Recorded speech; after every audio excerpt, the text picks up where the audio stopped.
Hello everyone, thank you for coming. This is the very first SFS Circle. Feel free to mend or stitch along while you're here. It's a very friendly, relaxed session. So grab a tea and whatever you like. And yeah, I'm going to pass over to Natascha. So thank you very much. Over to you. Great, thank you, Murray, and welcome everyone. Thanks so much for coming and spending your evening with us. So thank you to Sustainable Fashion Scotland for inviting me to be part of this exciting SFS Circle. And as Murray said, I'm going to speak for a little bit, do a bit of show and tell, and then introduce Suzi to you, who really is going to be the main event, talking about street stitching and some active stuff that you can get involved with next week, wherever you are. So I'm going to talk in three different sort of parts. And the first one was really just to talk a little bit about how I got involved in secondhand and vintage fashion. Then I'm going to talk a little bit about some academic research I've done into secondhand fashion in Asia, and then finish off talking a little bit about some work I've done around make, do and mend, and how that kind of transformed itself from a necessity during World War II into sort of modern day activism, and that's where Suzi's going to come in as well. So I've got various bits, and my lovely daughter Babette's going to help grab things for me as we go. But I'm going to start off with a bit of a photo of me as a gloomy teen. Suzi will recognise.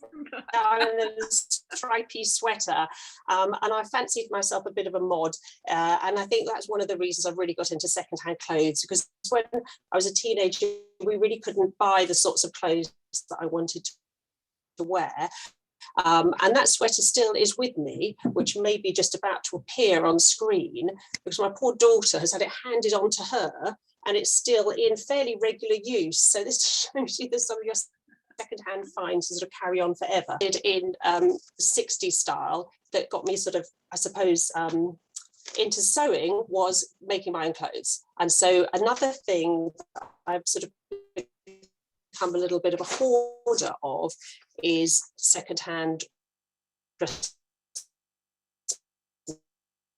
patterns, and I think you can still find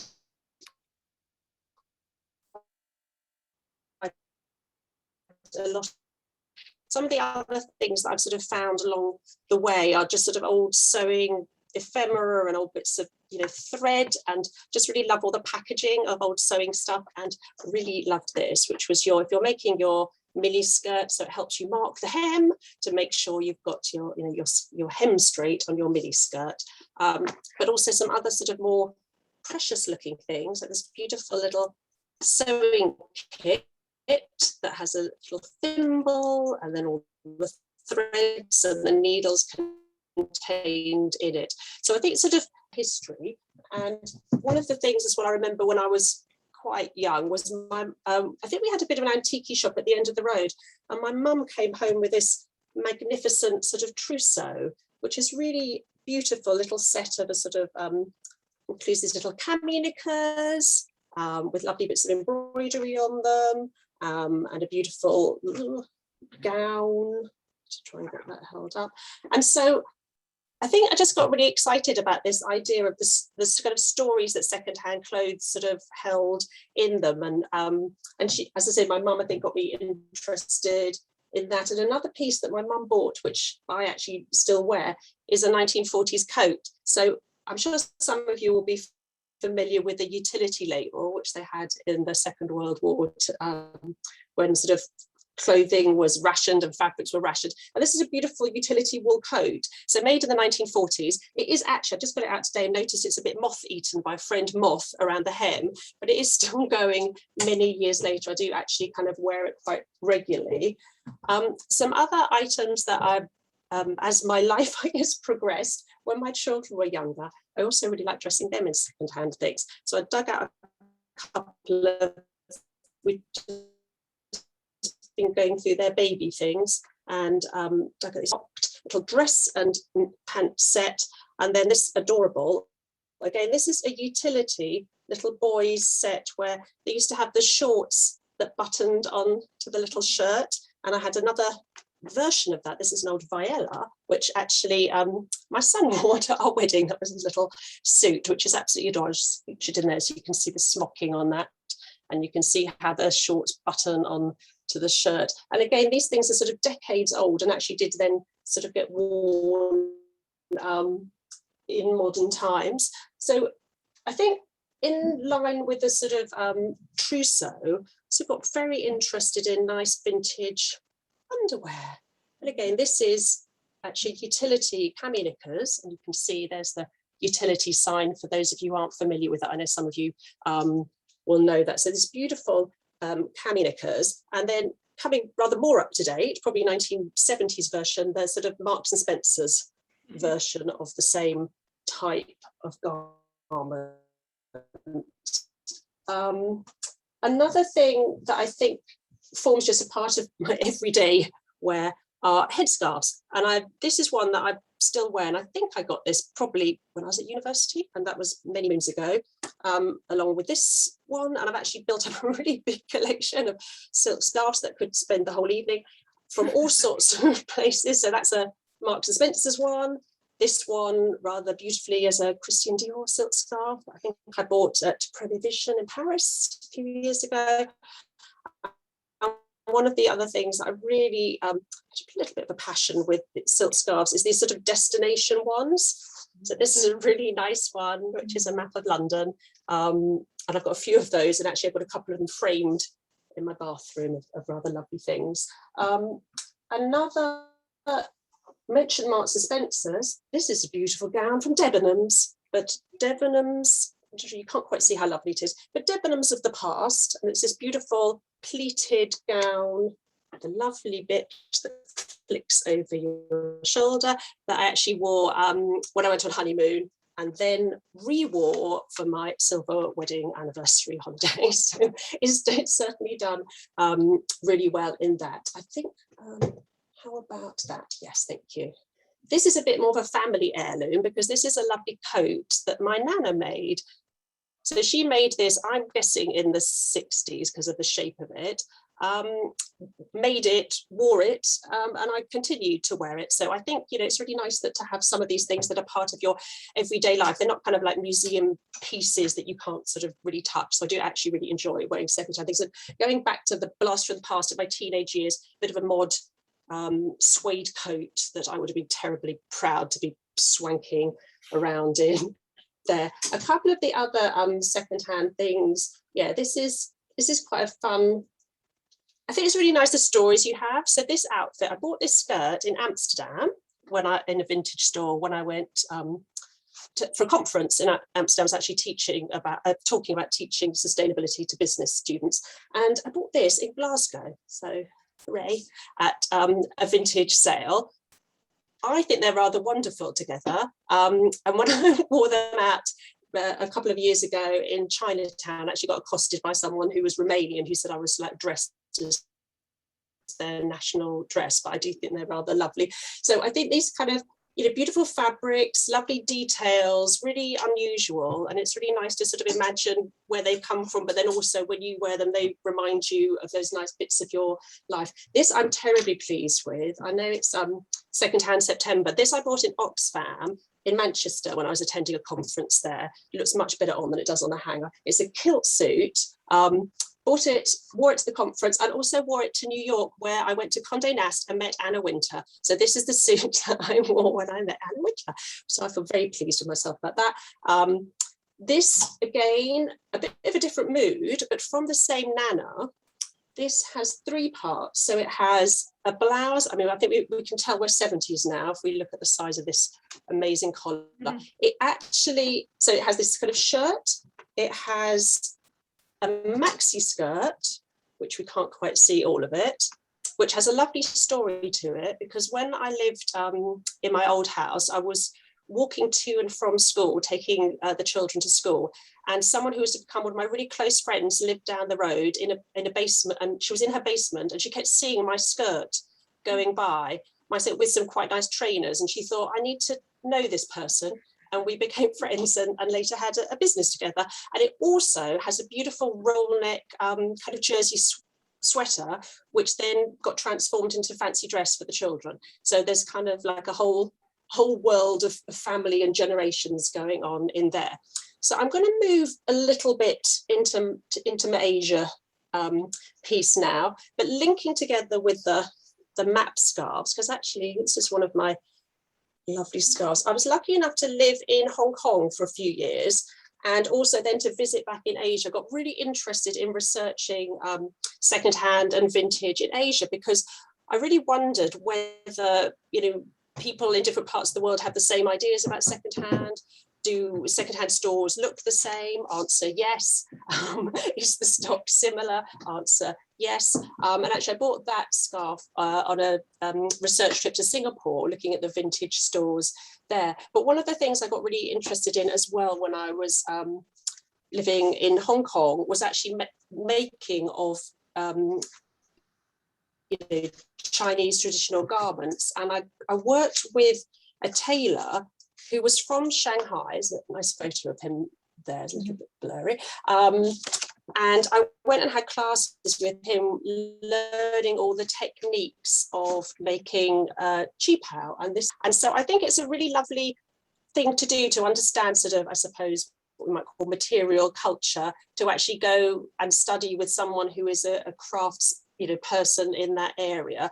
And what was really interesting was I didn't speak enough Chinese to understand him, and he didn't really speak English, but there was a translator. But obviously with making, lots of things are showing and telling. And what was really interesting with that was the techniques that they use. They don't use things like interfacing. They make up their own kind of gluey, goopy stuff that they use for that. And I think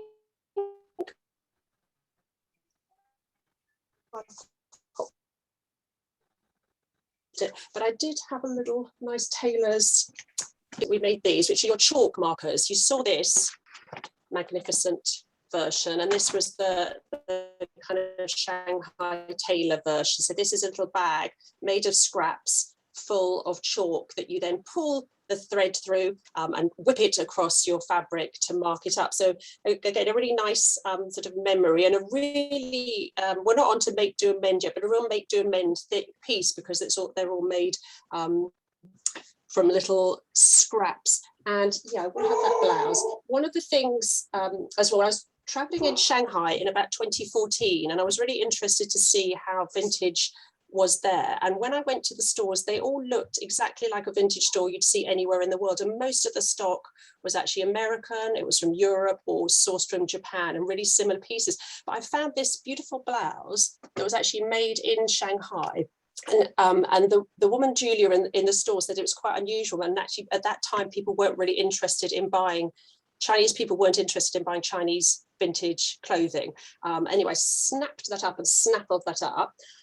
I went back and visited her again, actually just before the pandemic, and things had really switched. And by that time, people were lots of Chinese people were much more interested in buying kind of their own historical garments. There's kind of quite an interesting development there.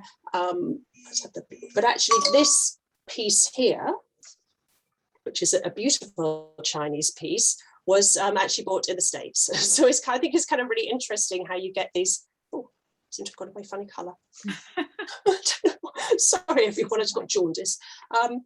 Yeah, so this piece I bought in the States and wore to my son's wedding in China, which was rather lovely. So again, a really nice sort of piece that has a little story tied up into it. One of the things that I was interested in, particularly in China, about secondhand fashion, is the idea of the very thing that fascinates me, that someone else has owned and worn this before you, was actually kind of a superstition. And lots of people, traditionally in China, people didn't want to wear what they considered dead people's clothing. And so that was kind of interesting to see how I think that's changing quite a lot, especially with sort of younger generations. And as I say, actually people are increasingly interested in their own kind of heritage and clothing. Okay, so I think what about the lovely pink one? Let's have that. Yeah, beautiful. Actually, I can't remember. This sounds a bit awful. I can't remember if I bought it in Vietnam or Cambodia. That's awful of me, isn't it? But I did buy it somewhere. But and again, I wore that to a wedding. A really beautiful gown. I'll put it close up because it's got really lovely self sort of detail in the fabric. There we go. And again, really interesting to look at in terms of construction.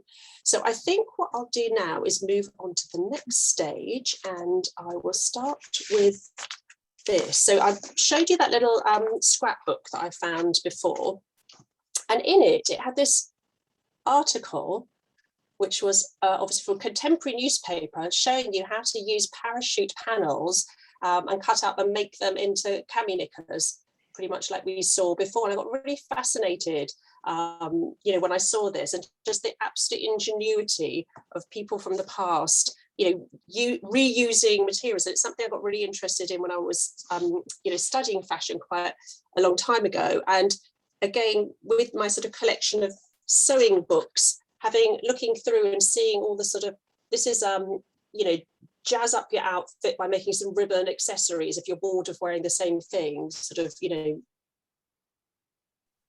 you can redo it with things like that. Then also, I'll do this now. One of the things that I'm sure many of you will be aware about from the Second World War was the requirement for people to really keep their clothes going and to make do and mend. And in that little sewing scrapbook as well, I also had these beautiful fictional make do, lots of you are familiar with, and such a graphics encouraging you, you know, to mend your own clothes, to mend your darns, to patch away. So I've got a whole host of these. I really like this, being your own clothes doctor. I think Suzi will like that. Renovating and recutting. I think actually this is my favorite one. Keep them tidy underneath. I'm not quite sure what that means, but anyway. And then actually, obviously from the past, the whole host of books and things about mending your clothes. I think it's a really interesting thing that this really actually fairly recent history, almost kind of forgotten. Again, here's a really nice example. Too good to throw away. And actually in here, they're saying if you've got a bit of a worn out old shower curtain, why not turn it into an apron? Which, you know, okay, maybe. So that, you know, I think I got really interested in that, just the kind of practicalities of the making and the ingenuity. And then I think it's only kind of in the last few years that's sort of come together with more of a sort of, I suppose, political and activist idea about what it actually means to mend your clothes. And this evening I better share something. So this was, we really do suffer with moths, and I think a few years ago there was a horrendous moth invasion. So this was a sweater that I've had for years and years and years and really loved, and got, you know, blinking moths right straight on the front, the most obvious place. And I just thought, well, you know, why not embrace and celebrate this with a beautiful sort of embroiders, a little buttonhole stitch, which has actually kept that going. Then this is quite an interesting piece. I'd kind of slightly forgotten I did all of this. So I bought this. This was a blouse with sleeves that I bought at a school jumble sale up the road a couple of years ago. I didn't really like it with sleeves, so I cut the sleeves off and bound the holes. And the beautiful times that we are in, made myself a face mask with one of the sleeves. Made my dad a face mask with a bit of the sleeve, and then I'd actually forgotten I'd done this, but these are some jeans I'd got from a consignment store that I've worn and needed a bit of a mend. And when I was getting them out this evening to show that I'd been mending them, I'd forgotten that I'd patched the back of it with a bit of that sleeve. So they must have been like the biggest ever. I seem to have, like, I don't fitted out the whole family with them. Another couple of things I wanted to show you in that mood are, yes, that would be perfect. Okay, there's a little ensemble coming. So I might have to preface that with one of my photos. What did I do with my photos? Okay. I just to share how I absolutely thought I was too cool for school when I was younger, wearing my second hands. This is me and my friend Philip, you know him, Suzi, don't you, at university. I think we were going to sign on.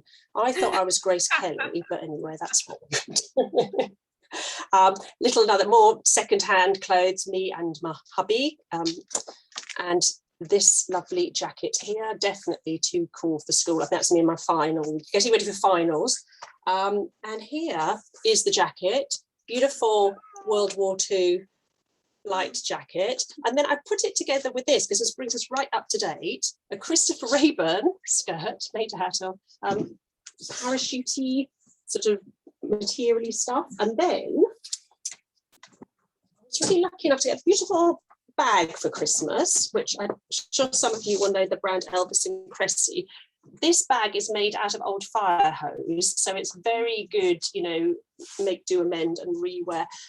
And the little bag it comes in is also parachute. So I thought, so I've got a whole sort of parachute theme going on here. So I'm going to wrap up in 1 second. I just wanted to share, I'm sure we've all been reading and thinking about Ursula's lovely book and the importance of our mending and how political it is. I picked up Selvage, if you haven't seen it this month, has a fabulous article, has several fabulous articles, but there's a really lovely one about darning stockings. So that really nice things to pick up. And then just to lead into the magnificent Suzi, who I have known since we were at primary school and we used to do ballet together. And if you're very lucky, we'll do a reenactment of that later. She's going to tell you all about herself anyway, but I'm just going to share, she does a marvellous work with upcycling and especially using slogans. And a few years ago, made this beautiful, well, I had the skirt and then my little slogan that she put on it, because I kept being called this at work, was too emotional. So I thought I'll share that there. And we had a beautiful afternoon spent at Suzi's, celebrating with a lot of lovely ladies with our upcycled slogan teas and etc. So I think that leads very well into the Suzi, and I'm just going to hold this up because she can tell us more about this. So hopefully that wasn't too rambly, seeing what everyone else has brought along with them, but over to you, Suzi. Oh, thank you, Natasha. It was lovely. Really nice to hear all that. It's brilliant. So yeah, I'm Suzi. Hello. I'll just really quickly tell you a little bit about how I got to the street stitching thing that I'm doing at the moment. A bit like Natasha, I've always kind of drenched myself in secondhand clothes. I've always loved jumble sales and boot fairs as opposed to buying anything new. The kind of thrill of finding pleasure in something that someone else has discarded, I always found a kind of bigger pleasure hit than buying anything new. And then in the last couple of years, I've kind of decided to be a bit of a human billboard.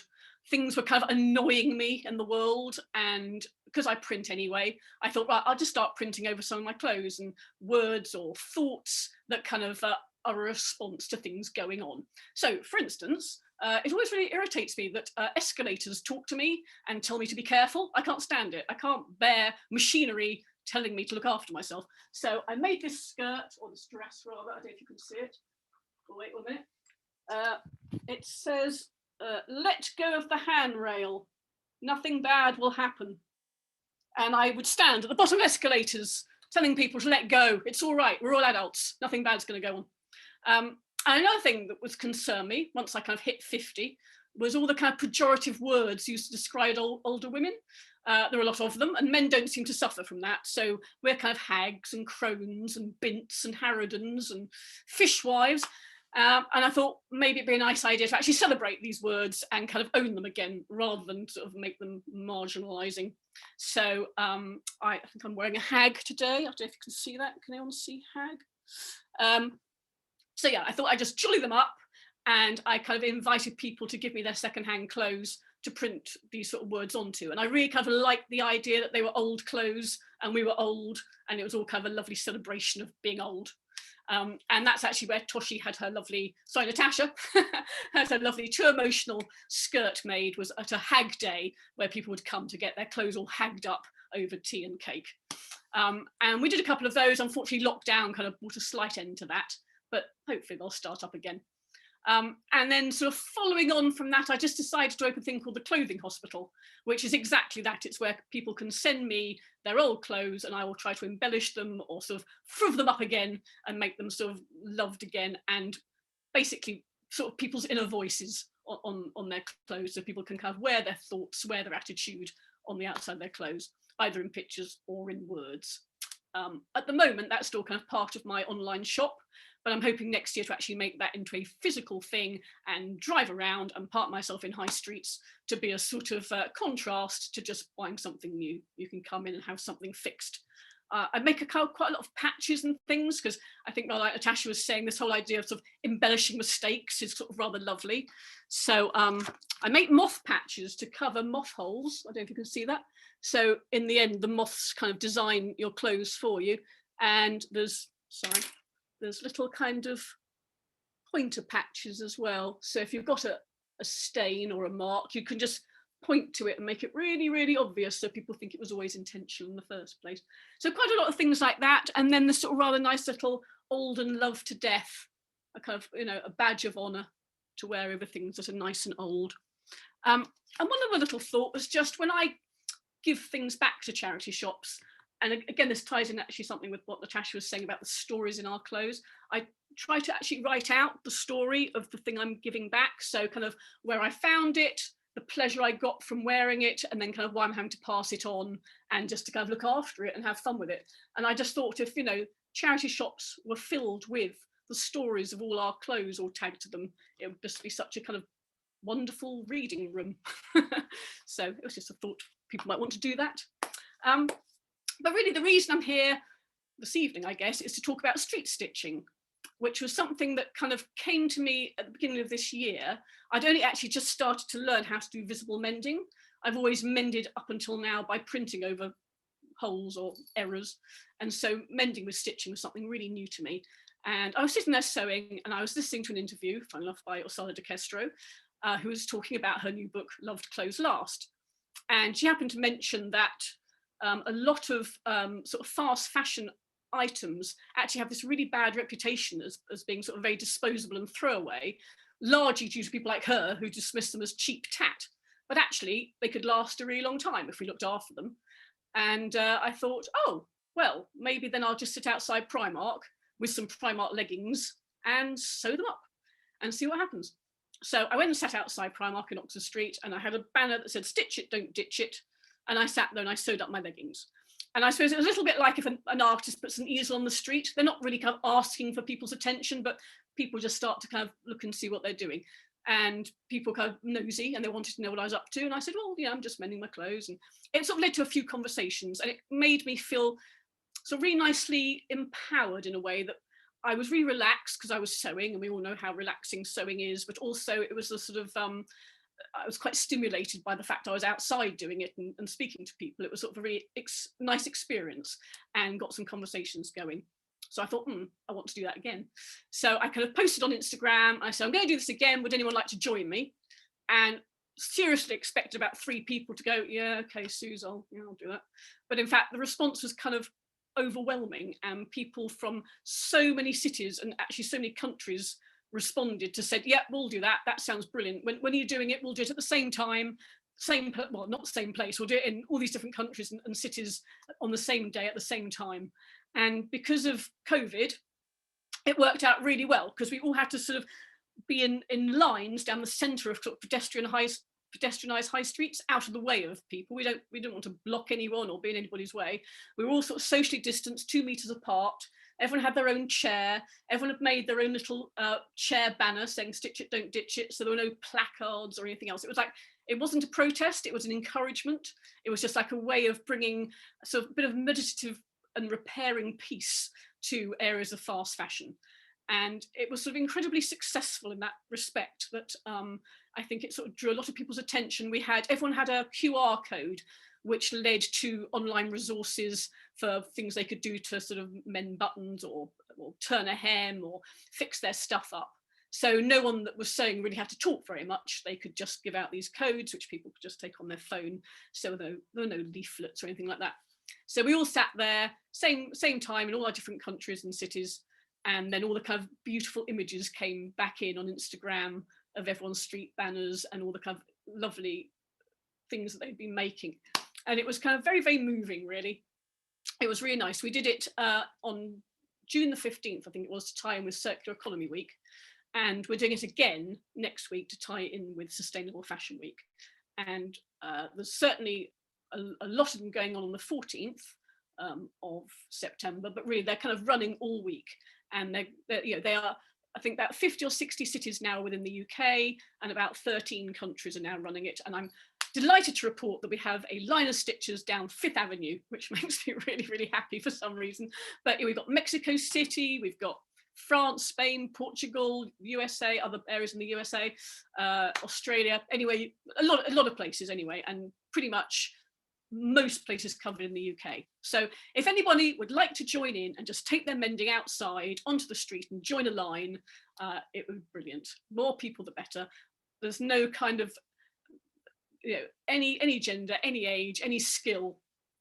It doesn't matter if you're a complete beginner. It's all about the intention really of just being seen to be repairing something, and sort of bringing that kind of meditative mental health niceness to a place that might be a little unconscious, should we say, if people are shopping. And really the message is not about don't buy stuff in fast fashion chains. It's about, if you do buy it, enter into some kind of contract with it that means you will look after it and keep it for as long as you can and keep it in use, and love it back to life by looking after it. So yeah, that's the idea of it. I hope it chimes with people. It certainly seems quite empowering. There is a website called streetstitching.com, which has all the list of all the places that are doing it, and contact information for all the people that are sort of leading each of those lines if you want to get involved with one. Or there's another whole page about how to start your own if there isn't one in an area near you. But you've got till Tuesday. So yeah, that's what I'm up to. Thank you, Suzi. That's such a great introduction. I think it's caught people's attention as well. I'm afraid my internet seems to be being a bit unstable. I'm sorry about that. I think it'd be really nice for us now, or someone's doing their first one next week, excellent, to sort of open up a little bit and get people to join in. So I'm not sure if anyone wants to ask a question, come on camera, put something in the chat, tell us what you're mending, or share with us some of your favourite second-hand purchases, or even the ones that got away, because we always have those that we kind of slightly regret that we didn't pick up. I think that would be really nice. So if you would just want to ask me or Suzi or anyone else a question, that would be really cool. So I'm not sure how we'll know if anyone does want to do that. Let me have a look and go, see if anyone's waving at us desperately. Jane is waving. Suzi, loved hearing more about this. So I don't know how to expand the message. I'm on my daughter's computer, which is tiny. That's all right. I'll read that out to you. That's wrong. Suzi, loved hearing more about the street stitching movement. Need to plan for Aberdeen, not a place that has tried, I imagine. But I did see Jane waving at us. So do you want to join in, Jane? Yes, sorry, I've just unmuted myself. I'm zooming in from New Zealand. Oh, hello. Dunedin. So it's very early in the morning here, so I'm drinking my coffee. But I wanted to share my the one that didn't get away. I'm just going to grab it. My secondhand, because your coat, Natascha, reminded me. This is a suede 60s coat that I Beautiful. found in an op shop in Wellington in New Zealand, and so I've owned it for now about 10 years. But the other thing is that it's got this moth hole at the bottom, which now I'm going to cover with something like a moth, if you don't mind, Suzi. Copying that idea, because I thought that was absolutely brilliant. So thank you. I'm really interested in work for you. Exactly.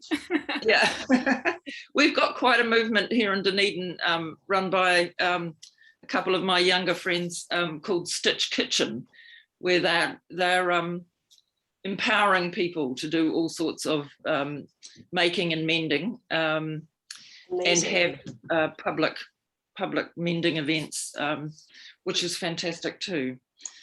I had just one other little anecdote, though.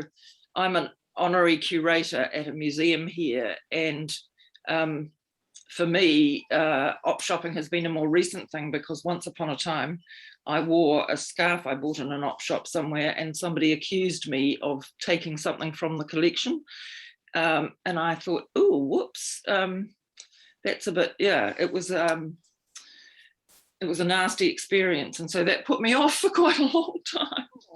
Oh, shame. Oh. Yes, it was. Yeah. But anyway, I've got into it more recently, and I just love wearing the clothes of the past. It's fantastic. As well as the present, actually. Excellent. Thank you. Yeah, thank you for sharing. Thank you for starting us off. So is there anyone else who'd like to share their secondhand? I can see Vivian waving at me. Hi, oh, nice to see you. Well, I went to the beach today because it was absolutely stunning weather in Edinburgh. And in Portobello, they have the best charity shops. And although I don't even need any more secondhand clothes, but I'm also a costume designer and stylist, so everything comes in handy in the end. I got this fantastic wheat gold cardi. Oh, lovely. lovely. Cardi. £3.49. Nice. And oh also gosh, will go with absolutely amazing. everything that I own, everything, which is, you know, good as well. But I'm really happy with it. And it looks like maybe it's an 80s one. And I don't think it's ever been worn. It's still got a really, like, look at the sleeve. I don't think it's ever been worn. Yeah, amazing. It's just been nicely folded up on someone's shelf and admired, and that sounds like a very successful day out. Well, I'll wear it all the time. So excellent, lovely. Who else would like to share either what they're mending or something? I can see Kevin waving at me. Hi there. Hi. My internet might not be that great, but I'll give it a shot. So I just wanted to make everyone aware we're doing a slow fashion show in Dumfries. Excellent. On the 29th On the 29th of October. of October.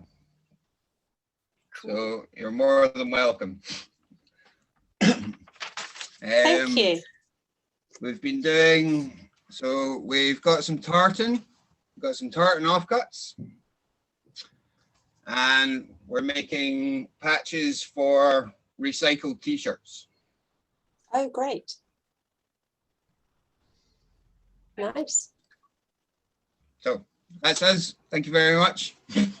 Excellent. Thank you, Kevin. Thanks for sharing. Roz has her hand up as well. Yes, I can see you, Roz. Yeah, great. Hi. God, you even had your hand and waved, sorry. I waved because I didn't, well, anyway, very nice to see you. What I wanted to say was how fantastic it is to be inspired by you two, because everybody takes any of this area with their own character. So Suzi, you're a laugh and imaginative. And then Natasha, you've over the You're years, a misery. and you've collected things and look at things in your own light. And that's what I find fascinating about this. So when years ago, when I was young, I used to like the I used to like the 50s stuff and even earlier 30s. But then the fabric started to really fall apart. I've never been that much of a secondhand wearer because I looked so old fashioned in my own makeup when I wore it. You know, I looked almost like it was original. It was a but there were two things I just wanted to share with you. I went to my first Kaylee this week in a long time, and I didn't have anything. It's totally un-me stylistically. But I was going past a charity shop when I saw this piece of really heavy, even I knew that it would float. That's and it's beautiful. Because Beautiful print. I love the scale of the print. It's like, yeah, it should be on huge curtains or something. It's fab. And what was lovely about it was that it's viscose jersey and incredibly heavy. Yeah. So as I spun, it worked. Amazing. 4 quid. The bell of the ball. 4 quid. Amazing. 4 quid. 4 quid. 4 I love where you are. Is it your quid. studio you're in? It looks really exciting. Oh, yeah, it's my workspace. It's always a mess. And then Which is this good. was the one I wore to that was a special birthday party, and this was the dress I wore to the special birthday party from 10 years before of that person. Oh, beautiful. That's very It nice. has Yeah. covered buttons. Now, Amazing. 60s. I assume it is. It's silk. It's going to be very difficult for you to see, but it's actually silk satin. No, silk. Amazing. Printed silk twill. Anybody nail it for dates? Can you see? How long is it? You can normally Full length. Sorry, Full length. full length. Pretty Full simple. length. Could be late 60s or early 70s then. Yeah, I would say early 70s. Yeah. Thank you, everybody. That was it. Really. Thanks. Lovely to meet you. Excellent. Who else would like to join in? I could see some people mending. I'd love to know what people are mending. Who's going to be brave and tell us what they're mending? I can quickly show what I've been doing, if you like. Oh, yes, go on then, because we haven't heard enough from you. Yes, I'm sorry. I'm just quietly, I don't know if you can see this, quietly crossing out every single Coca-Cola logo on this horrible Coca-Cola t-shirt so I can finally wear it. Can you see that? I'm just using backstitch, I think. There we are. It's very meditative. Yeah, that's what I'm doing. Excellent. That's excellent. Erica, are you mending something there? I am. What are you mending? I'm picking on you, sorry. No, it's fine. I am mending. I'm joining you from South Africa. Welcome. So, thank you. So it's really exciting to hear your stories. So I'm mending I don't know if you can see, it's a little black 50s cardigan. Oh, beautiful. And it's got this beautiful jet beading. But we're in winter, unlike you're all in summer. So we've just had our winter, and for some reason I didn't wear this cardigan this winter because it's, the beads are quite sort of, they can be a bit in your way, and we're all home work and home office. So I didn't quite have the opportunity to wear it. And I took it out the other day, and guess what? We also have moths. Oh. So I found near the hem and near the shoulders here that there are a few little holes, those telltale little holes in the bottom. And that's what I'm just mending. And I thought about it, and I thought, this is what I pulled out. A nice red embroidery cotton. And then I thought, well, I don't know yet, but I love the idea of the moth. But I didn't do the moth on this cardigan, but I've certainly done some visible mending. And then just perhaps to share, I think, Natascha, I have a similar relationship to vintage. I think I'm wearing a vintage little cardigan underneath here as well. And I know the places I bought them at, because often also I would travel as a South African. Our vintage possibilities are a lot less. And I remember traveling out. This one I think I got at a conference in Stockholm, and there was another one that I got in Antwerp, and there was another one that I got in Bristol. So I remember the places where some of these vintage pieces would have come from. Nice, lovely. Thank you for sharing. Thank you.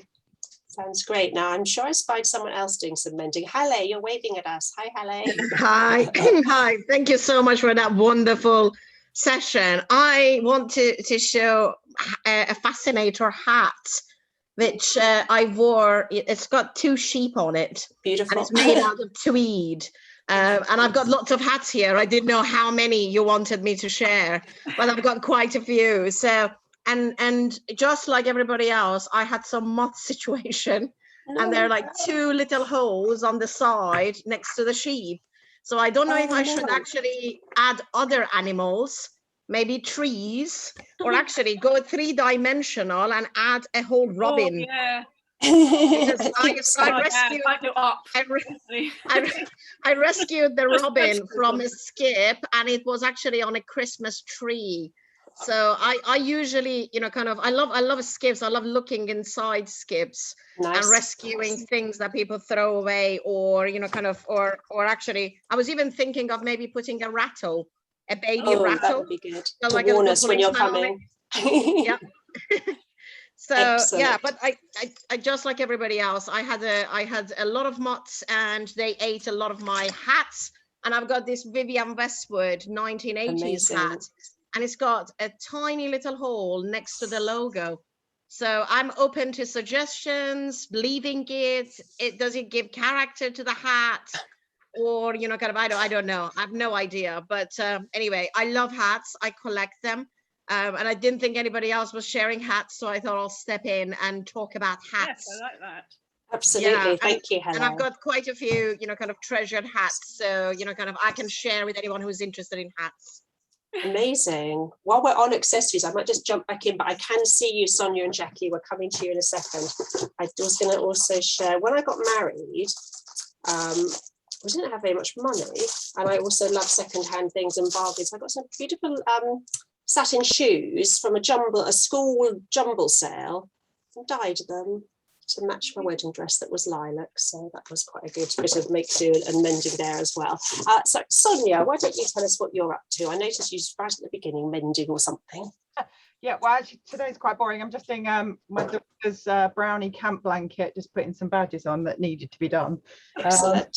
But I wanted to show you a couple of things. I've been upcycling clothes long before it was trendy, purely for financial reasons when I was a teenager. And because I was bored with ordinary clothing, I just wanted something a bit different. So I used to customize everything, and I've been stitching from a young age. So it's something I'm really quite keen for. So I just want to show you a couple of bits that I bought from a charity shop. So they're men's shirts. This one's a man's shirt, believe it or not. It was a Bowden shirt. And I cut the sleeves off the bottom and turned it into a little sort of tag. And then I sort of customized it with beads. Brilliant. That's so lovely, adding beads to men's shirts. Yeah, it was actually a teaching example. I'm an embroidery teacher, and it was a teaching example for beading. So I sort of covered it with beads to show some different things you can do with beading to liven up your clothing. But from a sort of reimagined £2 really nice charity shop. Amazing. The other one is, again, another man's shirt, weirdly, because I'm quite big. I tend to buy men's clothes because I can fit into them better than I can the women's. So this is I just love the candy stripe on this one. Yes. I took the sleeves off and made it a sort of sleeveless. I used sleeves to make pockets at the bottom. Yeah. And used applique lace. I love that. That's beautiful. Give it a bit of interest, something a bit different. Very nice. Put little jewels on the buttons to make them a bit more interesting. Lovely. I bet you get lots of compliments on those. They're really unusual. Yeah, usually people say, "Oh, you should sell them," and I said, "No, you wouldn't. You wouldn't pay the price, unfortunately." Yeah. I love how formal the shirts are and how incredibly decorative. Yes, good juxtaposition. Yeah. But it really. I saw your post. Is a very good combo. Yeah, I saw your post a few months ago, Susie, and was really inspired to do that, because I really think I hate people just throw away clothes far too easily. And that's what inspired me to take up your street stitching project in Woking. So I'll be in Woking next week for the first time. I'm scared stiff. I don't know how it's going to be. It's going to be really weird. Don't be scared. I've never stitched in public before. People have actually done it on their own. People couldn't actually, for isolation reasons, whatever, couldn't join the bigger groups. They were just doing it by themselves. And even the people doing it on their own just said, actually, it was a really pleasing experience. Once you thread that needle and once you just start doing it, you just calm right down, and it's lovely. I've got 2 people, so they're definitely coming. 2 people I don't know, I've never met before, definitely coming. Oh, good for you. Another one that couldn't do the timing, so perhaps I'll do a weekend one sometimes when I got a bit more. Oh, you'll love it. You will love it. I want to do it every week, I promise you. Excellent. I think it's great. I think it's great what you do. Thank you. Jackie, I can see your hand up. Yes, I've got this blouse that I got when I was 16 maybe. Amazing. Gorgeous wee halter neck top. Oh yes. Which lovely. I just never got enough wear out of.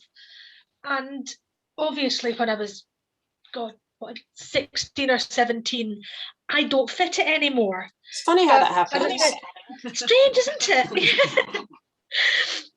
I just can't get the damn thing fastened, but as I said, I just haven't had enough wear out of it. It's just so nice.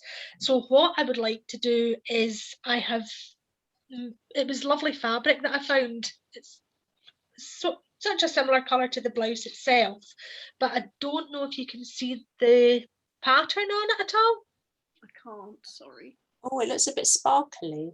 I can't think of it. I don't know the right word for it. Is it a bit taffetery, like water, print? That's kind of like a paisley print on just white. I've got variations of this where it's gold on another colour, but anyway, it's a pattern through the fabric anyway, and I would like to put that in all the various areas that I need to take it out. And so I was starting to unpick this, and I saw how well made it is. Like, seriously, the way this has been put together is, it's fantastic. So it was taking such a long time to unpick all the seams, and then I realised it wasn't just going to be a simple matter of unpicking it at the sides. I was going to have to do the shoulders as well.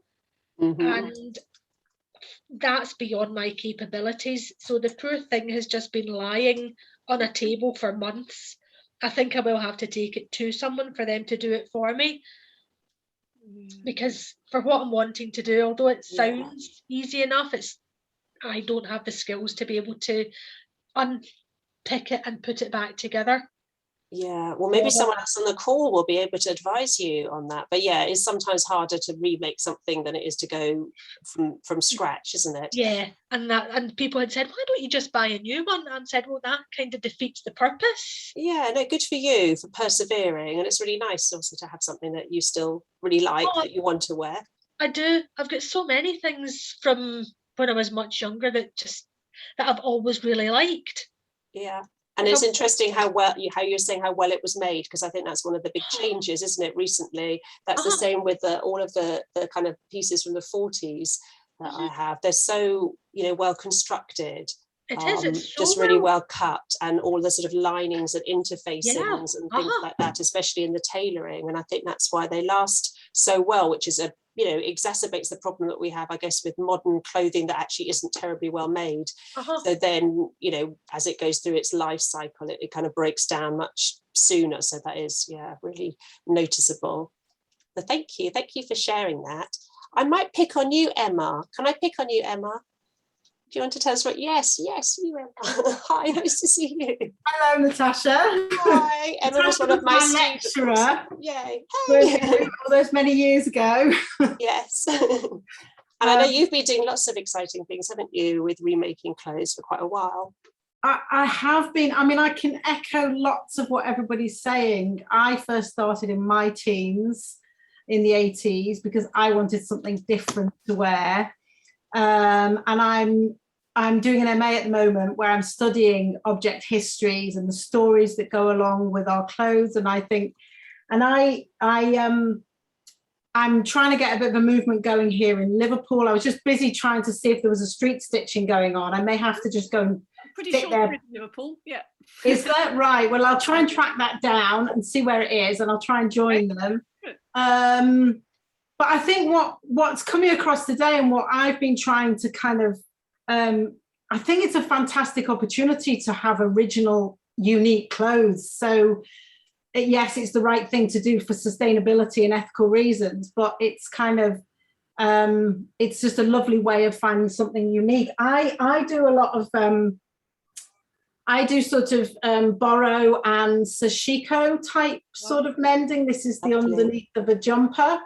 And then I've made a huge pocket on the front. Oh, I love it. So I have a friend who's a weaver, so she wove the patches for me, and then I used them to mend this jumper, which was going to just go in the bin, and now it's one of my favourites. Brilliant. And now I'm at the point where I get really excited when things are damaged. So this is my dad's hat. Now, I lost my dad last year, and I picked it up the other day, and I thought, wow, there's a hole in it.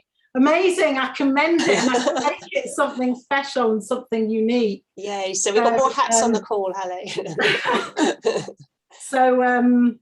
So yeah, that's, I mean, I was sort of wanting to share, but I wasn't quite sure what to share because this is kind of my life and I'm sort of doing this all the time now. Amazing.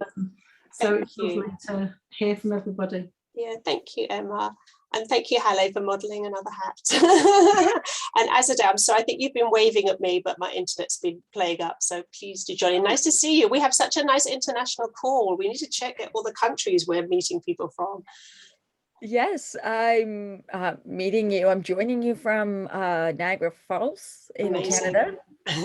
And we're going between a storm and sunshine from 1 hour to the next. I don't know what's going on. But we've been in lockdown for so long that I think the last thing I actually bought was this amazing blazer. In 2019 in December, I was in London in the UK for a conference, and I got cold. Rather than, I had a coat on, but I hadn't accounted for getting that cold. And rather than going to an H&M or, you know, Primark, I kind of walked into a charity shop, and I found this, and it's actually quite a beautiful embroidered, really well made blazer. But I'm not quite good at mending, but I thought it's fun to show this blazer that someone else made. Fabulous. That's painted on, isn't it? It's painted. There's a dog on it. Fabulous. Yeah, and same person actually gave me this sort of cardigan kimono thing I'm wearing that is a tablecloth from the 70s. Amazing. And they bought it secondhand about 24 years ago. And so they had it for this many years, and then they weren't wearing it anymore. She's about 80. So she gave this to me, and I've been wearing it quite often, actually. It's fabulous. So it's many lives. And I sometimes wonder if it was ever actually used at a table as a tablecloth, and what kind of conversations around sitting around that table. So yeah, but that has been wonderful. Thank you. Oh, amazing. So anyone else who wanted to share anything? Oh gosh, someone's got something in the chat. Oh, Lucy says, so I'm in the living room with my husband who's watching football, so I won't speak on camera. How dare he? But I thought I'd share that I'm not mending, but rather make doing with some lovely merino wool my mum bought in a sale for a rainy day to make a blanket for our newly painted bedroom. But I'm also using my gran's crochet hook. Oh, how lovely. Both my grannies made their own clothes and had needles, threads, buttons, fastenings, etc. And now, friends, now I like reusing old things to mend or make with. So I've got loads of other people's thread button collections, and all my knitting needles, crochet hooks were someone else's before. I wondered if other people also use secondhand tools as well as secondhand clothes. That's a really great question and point. I will hold up my secondhand little darning mushroom that I have here. Yes, I think that's really nice, that kind of sewing ephemera, isn't it? And I can see a few other people sort of nodding. And in fact, I think sometimes that kind of you know, the objects, as Halle's changed hats again, the objects that we sew with have their own kind of stories as well, don't they? I know when we moved to Hong Kong, because the shippers made a mistake with our shipping, I didn't get my beautiful sewing scissors, didn't arrive, and none of my sewing stuff arrived in Hong Kong. But it actually turned out to be a sort of blessing in disguise, because I had to go off and rebuy and find those sorts of things in Hong Kong, and discovered all the lovely areas there where they sell textiles and threads and scissors and all sorts of things. So actually it was a really nice, ended up being a sort of blessing in terms of finding that out. But also, yeah, it's really nice to have things that are from your own family, isn't it? To think that someone else, they've literally been in that person's hand, and then they're in yours, which again, if you have those clothes that your relatives have made and you've held on to those, and that's really nice. Or those things like those objects like hats, or my husband was sharing earlier that he's got his granddad's boots, that his granddad was a postman, and he's got his boots and had them all resold and made lovely again, even though he can't wear them, but just to have that sort of object. So it's really interesting to have those sort of things across the generations, isn't it? So is anyone else wanting to share their little stories? I can see Eric, are you waving at me again? Yeah. Yes. I just wanted to add, and maybe it was just a thought, because you said, and I think it was Jackie who had unpicked the shoulder seams and stuff, and you pointed out, or you lifted up a book, Natascha, on renovating and recutting. Yes. And I just think that is what we should be teaching in these fashion schools. That's what should be taught in fashion schools, renovating and recutting, because it is. And so that is a really important question, I think, that is being raised, is how do we engage with an already made garment in terms of recut and, you know, fixing, darning, fixing a hole, whatever, those are surface kind of things, but the act of kind of recutting. So you whipped it past so quickly. And I was like, sorry, I've got quite a few, and in fact I have one I didn't whip past at all, but I'll get out now, because I know this was a beautiful collection. I don't know if anyone else has got these. They often turn up in charity stores. There's a whole series of these beautiful books, and I noticed in here as well, this had a similar, this is all what you can do improvising with your shirt. remaking your shirt in all sorts of different ways. So this, I guess, is from the 70s. So even then we were having, you know, this as a proposal. But I guess for a lot of us, you know, ready-made clothes just became so cheap that these kind of things went out the window, and with them that kind of idea of doing that. So yeah, but absolutely, you're right, it's really a skill. And I guess if you live in parts of the world where you can have easy access to a tailor, then that's something that you can engage with more, but not everyone has that. But I feel that that is coming, you know, more in the UK, that sort of thing is coming more into sort of the public domain, that people do actually kind of have that access. And it's a really nice, I used to be a dressmaker. It's a really nice job to have, especially, you know, small startup from home. You don't need too much equipment and that kind of thing. But yeah, those kind of skills have kind of been neglected in fashion education, I'd say. I'm not sure that many people would know how to do those sorts of things of remaking and cutting things down or scaling them up. So good point. Thank you. Yeah. Did anyone else want to join in, or Suzi, did you have any reflections on all of those lovely stories? I was just going to confess, sadly, that when my great aunt died, she left me her knitting or her darning mushroom, and I had absolutely no idea what it was. But because I collect so much ephemera, it just sat on my shelf for years and years, like 20 years, until I started sewing this year. And I thought, wait a minute, that's what that's for. Excellent. Now I'm finally using it. But yeah, I didn't even know what it was. So yeah, excellent. It's in use now. Jane has shared in the chat that at Otago Polytechnic Fashion School, students are encouraged to reuse clothes for their toiles and for projects, and sustainability underpins the whole course now. That's great. And Candace is saying also secondary education, she was taught all the basic needlework skills and they've been useful all your life and a calming thing for adolescents to do. Yeah, that's a really good point, Candace. When I was in Hong Kong, I did some research with a social enterprise tailors, and they basically, it was a really interesting story. So the guy who set it up had read 2 news stories in the same week and then kind of connected them together. So one was about the need to help rehabilitate drug offenders. And the other story was about how the tailors in Hong Kong were getting increasingly elderly and were underemployed and were working in really poor conditions and not really paid properly, you know, competition from mass production.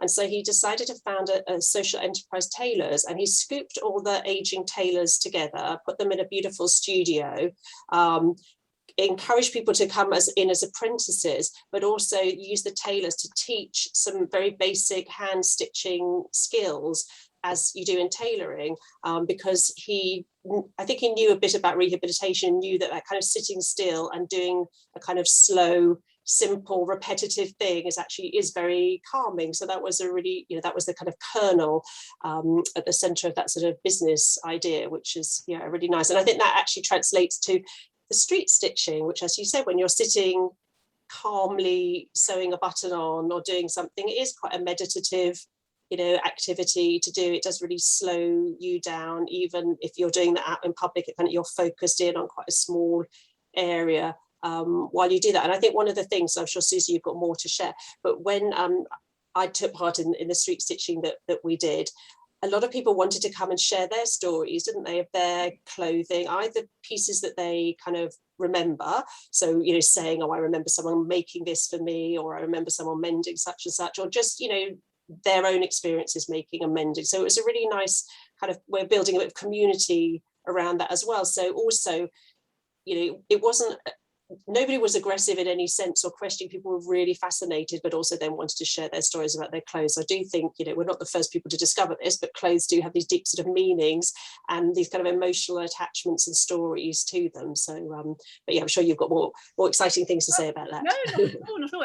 That was absolutely right. That it did just sort of generate this very positive reaction, that it didn't feel like any sort of protest. It wasn't kind of us against them, or, you know, we weren't forming a big gang somewhere. We were just each one of us spread out, so each one of us was really approachable and actually quite vulnerable in a way. So the public just felt it was quite easy to sort of sidle up and see what we were all doing. And yeah, it just opened up nice conversations. There was no aggression at all. It was just a really sort of pleasing way to invite people into something. And I think I hadn't kind of realised. Well, my thought had simply just been on providing some kind of alternative to the kind of bustle of unconscious shopping. But what has happened in all these places is that these communities have now formed these stitching groups, and they've become friends. And so it's been a really lovely thing for people who have joined in to not just sort of connect with members of the public, but with each other, and keep these things going. So you've got a question, Suzi, from Candice. Well, first of all, Candice is saying perhaps we could think about how these skills could go into schools for boys and girls, and then also, did any young people come and ask questions or join in when we were doing this? I mean, not very young, because it was a school day, but some sort of, older teenagers came and sort of were quite inquisitive. There are actually quite a few teachers who very sweetly, because they can't join in the stitching because they're teaching that day, but they have said, particularly the ones that are doing kind of art or craft based things with the kids, are getting them to make their banners on that day. Oh, brilliant. Sitting in their playgrounds for their lunch hour sewing, and some of those playgrounds face the street, so they will be seen at the same time doing their thing. And I think I know four teachers who are doing that in their schools, so I think that's really nice. I think it's lovely that they've got teachers that teach repair anyway, but so I think that's really positive. But yeah, I think you're right, Toshi, we probably have kind of de-skilled ourselves slightly, but I think it is coming back, definitely has to. I can see Ros waving. I always go on about this, don't I? But you'll be glad to know that I'm starting CPD with teachers on fashion environment. Brilliant. Yeah, so that's good. And obviously it looks at the entire fashion thing, and so we're going to, it's not just about mending, because I think it's very important that it's not seen as a skill that we're insisting people try, because it comes with then a history that children might reject. But if we look at it in context of climate change, of financial management, of personal development, then it should be more engaging. Yes. So we're working on it. Good for you. Ask that question, Candice. We're working on it. Yeah.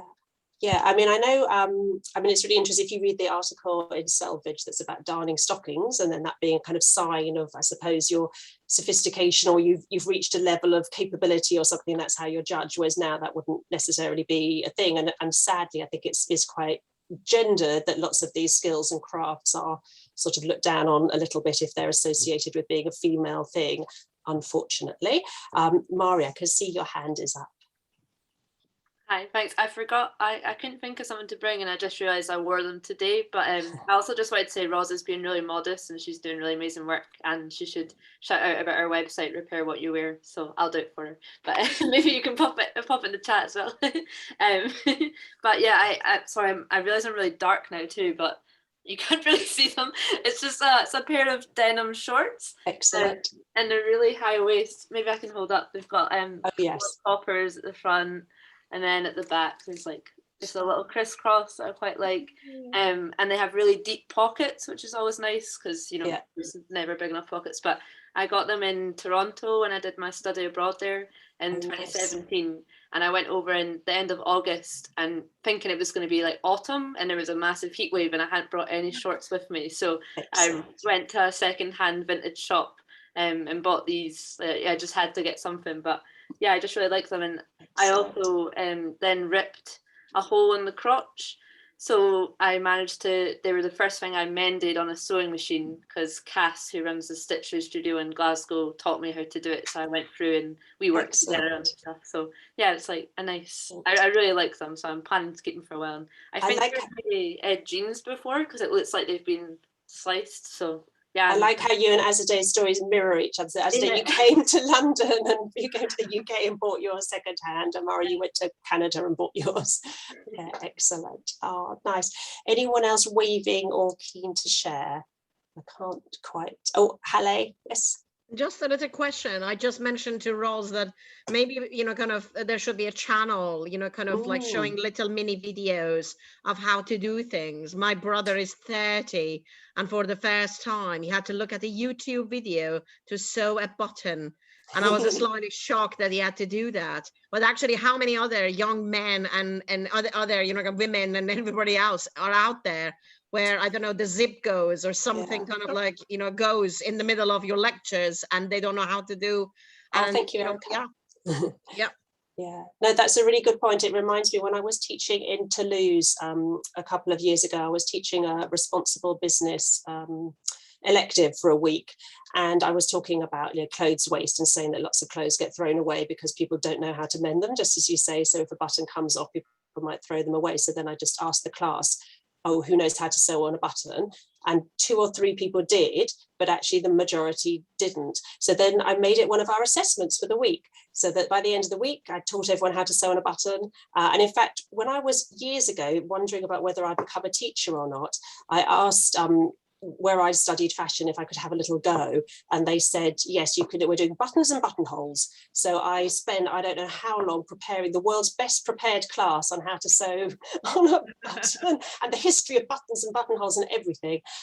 So that came in handy. But when I was in Toulouse teaching them, we had that for the assessment at the end. Everyone learned how to sew on a button, and I did tell them that might be the most valuable thing they learned in their entire business course. I'm not sure they were all convinced, but you're absolutely right. Some of those things that we might consider to be quite basic skills, people don't necessarily have access to or even know where to start with. So absolutely. First aid for your clothes should be as well known as first aid for people's.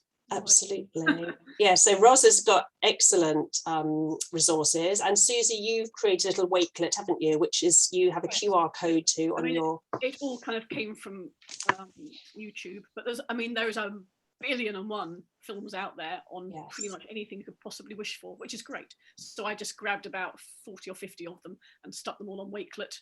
Yeah, so when we're stitching and not ditching, then we've got these little leaflets that people can scan the QR code that takes them off there to find those resources. And if there are any extra good resources that people want to share, we can add into the resource list for today. We only just touched on that, and I'm aware there are lots of those things, but you're right. I think one of the things someone asked about younger people, and actually a mother came up to talk to me when I was doing the street stitching, and she started to talk to me, and she said something about my daughters, and I thought she was, because I was quite near Primark, just coincidentally, I thought she was going to say, oh, my daughters are all in Primark, and she actually said, oh, my daughters will be so pleased to see you doing this. They're all about sustainability, which I thought was really nice. So actually it was a little bit opposite to what I thought it might be. So yeah, that was nice to hear.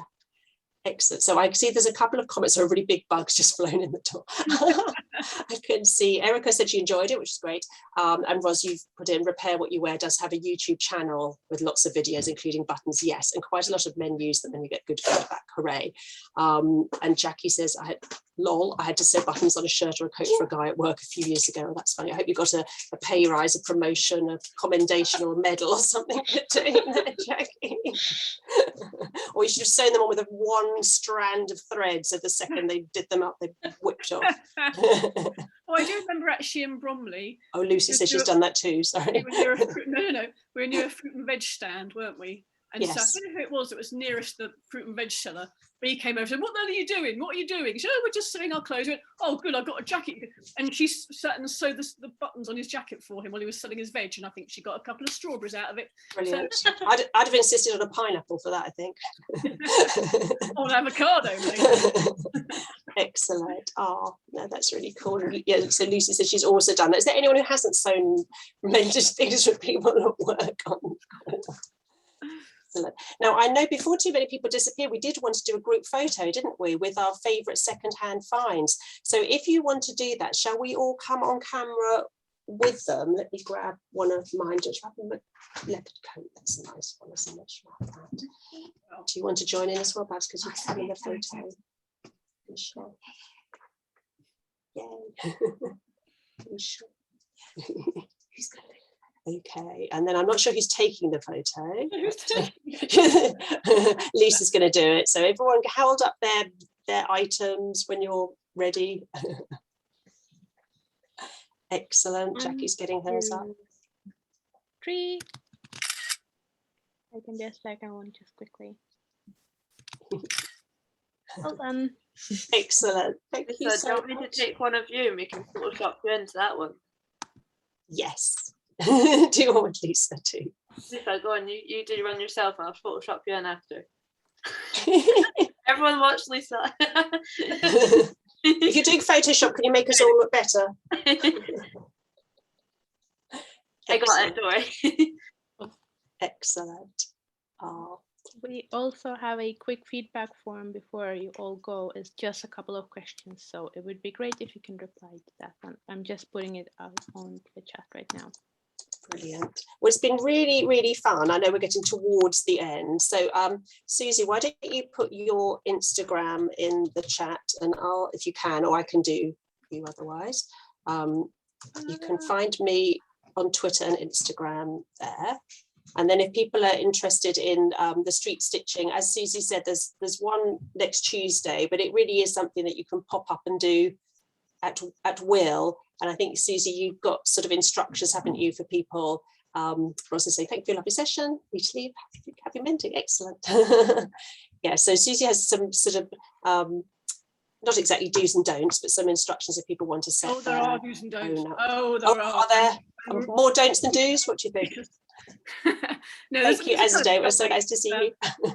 To kind of keep the look of the thing kind of consistent. But yeah, it's easy. It's all easy. Easy and nice.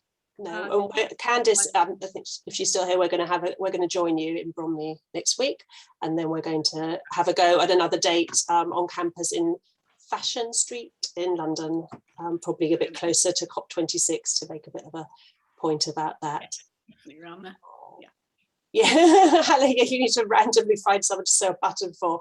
Well, make sure there's someone who looks attractive that you'd like to speak to. Go nip off their button, then go, oh, I could help you with that.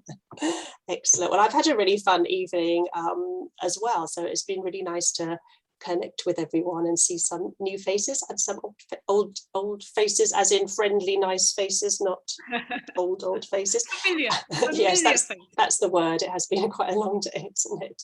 So yeah, thank you everyone for joining. I think Suzi and I will hang out here for a little bit longer if anyone wants to ask us a question or say anything, but otherwise, I feel like class is dismissed, don't you, Suzi? Yes, go home, all of you, go home. Nice to meet you all. Yeah, really fun to meet everyone. Try and keep in touch.